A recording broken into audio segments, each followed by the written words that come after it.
Assalamu alaikum. Welcome to Shaji E Academy and this is your computer instructor Mohammad Faizan. Class matric आपकी computer की book में total 7 chapters हैं और ninth के मुकाबले में जो मैट्रिक क्लास है वो थोड़ी सी डिफरेंट इसलिए क्योंकि नाइन्थ में आपकी टोटल थ्योरी थी।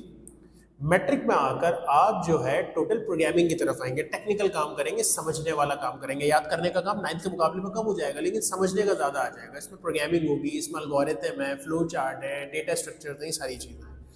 तो पहले चैप्टर की अगर मैं बात करूँ, अच्छा टोटल वैसे 7 चैप्टर है इसके अंदर, ठीक है।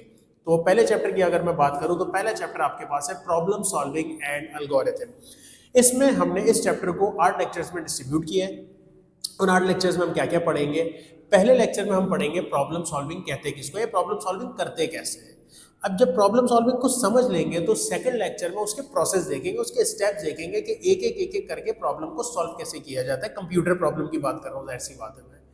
लेक्चर नंबर 3 पे आएंगे तो हम बनाएंगे इसका एल्गोरिथम। एल्गोरिथम होता है बेसिकली हम इंग्लिश लैंग्वेज में प्रोग्रामिंग करते हैं, यानी कि कोडिंग इस्तेमाल नहीं करते लेकिन हम नॉर्मल लैंग्वेज में एक लिखने की कोशिश करते हैं कि प्रोग्राम को सॉल्व कैसे किया जाएगा। तो वो एल्गोरिथम होता है, वो हम लेक्चर नंबर 3 में समझेंगे भी और बनाएंगे भी बहुत सारे।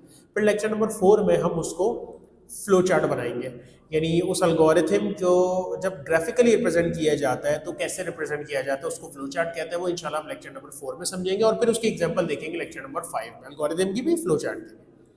लेक्चर 6 में थोड़ा थ्योरेटिकल बात होगी कि डेटा स्ट्रक्चर यानी कि डेटा को सेव कैसे किया जाता है कंप्यूटर में। दो तरीके, लीनियर और नॉन लीनियर। तो आपको नजर आ रहा होगा कि लेक्चर नंबर 6 में हमने लीनियर डेटा स्ट्रक्चर की बात की और लेक्चर नंबर 7 में हमने नॉन लीनियर डेटा स्ट्रक्चर की बात की है।